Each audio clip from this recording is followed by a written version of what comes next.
नानक देव सुल्तानपुर लोधी से लंबा सफर तय कर सैदपुर पहुंचे। वहां पर उन्हें लालो नाम का एक बढ़ई बाजार में लकड़ी से तैयार की गई वस्तुएं बेचता हुआ मिला। लालो स्वभाव से बड़ा सज्जन और उदार था और वह साधु संतों की सदैव सेवा किया करता। लालो गुरु नानक देव जैसे संत को देखकर बहुत प्रसन्न हुआ और उसने उन्हें अपने यहाँ ठहरने को आमंत्रित किया। लालो के पवित्र भाव को देखते हुए गुरु नानक देव ने उसके निमंत्रण को स्वीकार किया और वे भाई मर्दाना के साथ लालो के घर जा पधारे। गरीब व बढ़ई जाति का होने के कारण लोग लालो को हे दृष्टि से देखते थे, पर लालो वास्तव में कठोर परिश्रम कर जीविकोपार्जन करने वाला व यथासंभव दूसरों की जरूरतमंदों की सेवा हेतु तत्पर रहने वाला एक निहायत ही ईमानदार, सच्चा, उदार व भला व्यक्ति था। नानक देव अपनी दृष्टि से लालो के इन सद्गुणों को देखकर ही रीझ गए थे और उसके यहाँ पधारे थे। गरीब लालो ने गुरु नानक देव की यथासंभव बड़ी श्रद्धा भक्ति से सेवा की। उन्हें साधारण मोटे अनाज, बाजरे की रोटी तथा साग इत्यादि का भोजन कराया। मर्दाने को लालो के इन रूखे सूखे व्यंजनों में भी स्वादिष्ट व्यंजनों सा आनंद मिला। तब भाई मर्दाना ने नानक देव से प्रश्न किया कि लालो के द्वारा परोसा गया भोजन देखने में जितना नीरस जान पड़ता था, सेवन करने में वह उतना ही स्वादिष्ट कैसे हो गया। तब नानक देव ने कहा, मर्दाने, इस व्यक्ति के हृदय में अगाध प्रेम है। यह सच्चा और ईमानदार है। वह कठोर परिश्रम से आजीविका अर्जित करता है। उसी कारण उसके द्वारा परोसे गए भोजन में प्रभु कृपा की बरकत पड़ी हुई है। यह जानकर मर्दाना संतुष्ट हुए। गुरु नानक देव कुछ दिनों तक लालो के यहाँ ही ठहरे और वहाँ मर्दाने के साथ कीर्तन व सत्संग करते रहे। उनके कीर्तन व सत्संग से प्रभावित होकर वहाँ हजारों लोग आते रहे और अपनी आध्यात्मिक जिज्ञासाओं का समाधान नानक देव से पाते रहे और तृप्त होते रहे। जाति, पंथ, संप्रदाय, मजहब से परे नानक देव के उपदेश सबको बहुत भाते और सुहाते। नानक देव एक गरीब व बढ़ई जाति के व्यक्ति के यहाँ ठहरे हैं और यहीं भोजन ग्रहण कर रहे हैं, यह जानकर छुआछूत में विश्वास करने वाले कुछ ब्राह्मणों को बहुत बुरा लगा। उन्होंने सोचा कि यदि नानक देव द्वारा प्रचारित प्रणाली से वर्ग व जाति विहीन समाज अस्तित्व में आ गया तो उनकी रोजी रोटी का क्या होगा। अतः वे स्वार्थवश नानक जी को अपमानित करने व क्षति पहुंचाने की ताक में रहने लगे। यद्यपि वह वर्ग गुरु नानक देव की विचारधारा का कटु आलोचक था, पर वे चाहकर भी नानक देव के प्रवचनों में निहित उस सत्य ज्ञान को झुठला नहीं पा रहे थे, जिसमें वे लोगों को सहज, सरल, पवित्र व बंधुत्व से पूर्ण जीवन जीने की कला सिखा रहे थे। वे जाति, वर्ण, पंथ व संप्रदाय के आधार पर लोगों से छुआछूत व घृणा को मानवता के प्रति अपराध व अधर्म बता रहे थे। वह लोगों को ऐसे अपराध व अधर्म से दूर रहने को प्रेरित कर रहे थे। उन्हीं दिनों मलिक भागो नाम का एक स्थानीय प्रतिष्ठित अधिकारी, जो भ्रष्टाचार के कारण बहुत धनवान हो गया था, उसने अपने यहाँ ब्रह्म भोज का आयोजन किया, जिसमें उसने अन्य लोगों के साथ साथ साधु संतों को भी आमंत्रित किया। उसका विश्वास था कि यज्ञ की पूर्णता व सफलता के लिए कोई साधु फकीर भोजन किए बिना न रह जाए। उनके यज्ञ के मुख्य पुरोहित ने उसके कान भरते हुए कहा, नगर में नानक नाम का एक साधु बहुत दिनों से एक निम्न जाति के व्यक्ति के यहाँ ठहरा है और उपदेश करता है।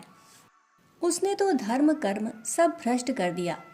आपके यज्ञ में आने को उसे भी निमंत्रण दिया गया था, पर वह नहीं आया। उसका कहना है कि आपका यज्ञ तो वास्तव में बड़प्पन का प्रदर्शन मात्र है, धर्म नहीं।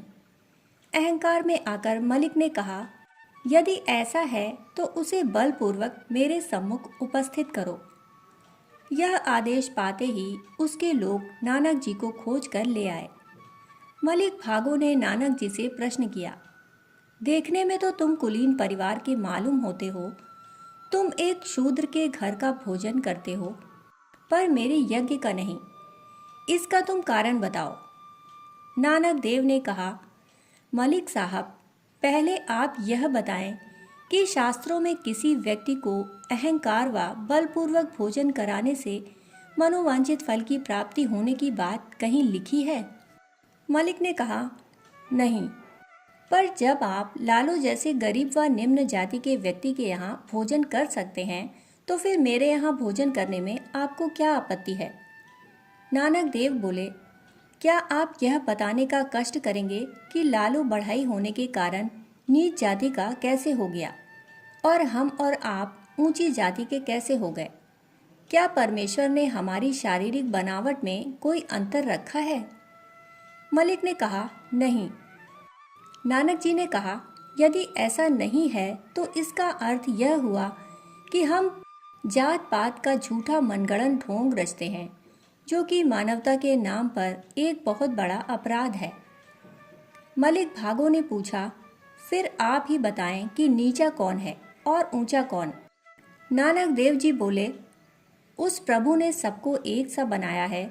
वास्तव में नीच वह है जो नीच कर्म करता है और जिसके कर्मों से समाज पीड़ित होता है तथा भ्रष्टाचार फैलता है।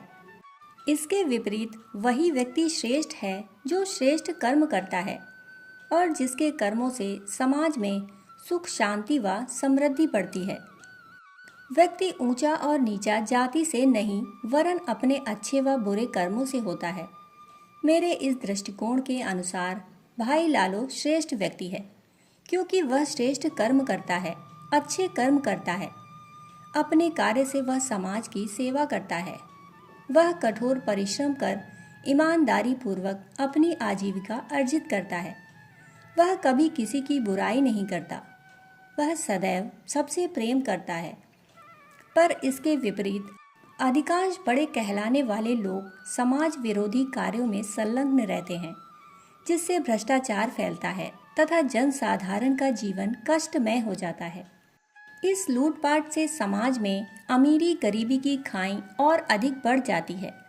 फलस्वरूप समाज में असंतोष और आक्रोश उपजता है, जिससे व्यवस्था में भी बाधाएं उत्पन्न होती हैं एवं समाज में हिंसा, अपराध आदि बुराइयां पनपती हैं।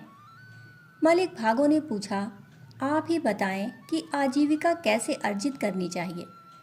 नानक देव बोले, मैं तो यही जानता हूँ कि व्यक्ति भले ही निर्धन हो, पर जो सत्य के पथ पर चलकर अपनी आजीविका कमाता है तथा संतोष में रहता है, वही श्रेष्ठ है और प्रभु परमेश्वर भी उसी व्यक्ति के संग रहते हैं।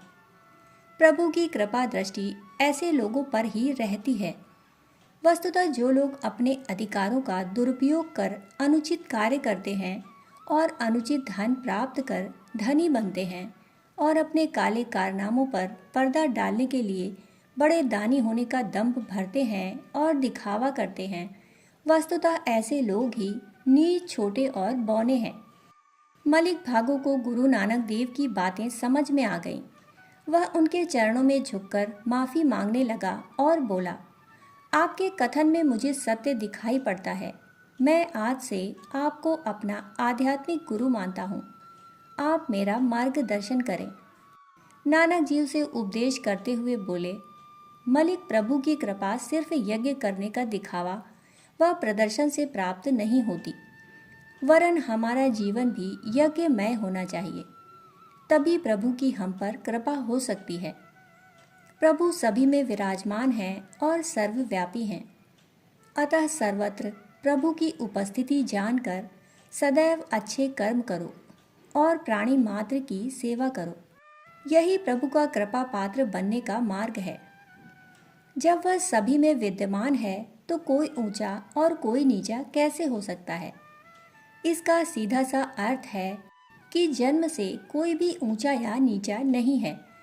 यह सब मनुष्य के कर्मों के ऊपर निर्भर है कि वह कैसे कार्य करता है। यदि वह सद्गुणों से जीवन जीता है तो वह ऊंचा है, नहीं तो दुर्गुण उसे स्वयं नीचा बना देते हैं, भले ही वह तथाकथित ऊंची जाति का क्यों न हो। यदि तुम सचमुच ऊंचे होना चाहते हो तो ऊंचे कर्म करो, श्रेष्ठ कर्म करो, सहज सरल व पवित्र बनो। यदि ऐसा कर सके तो तुम अवश्य ही प्रभु कृपा के पात्र बन सकोगे।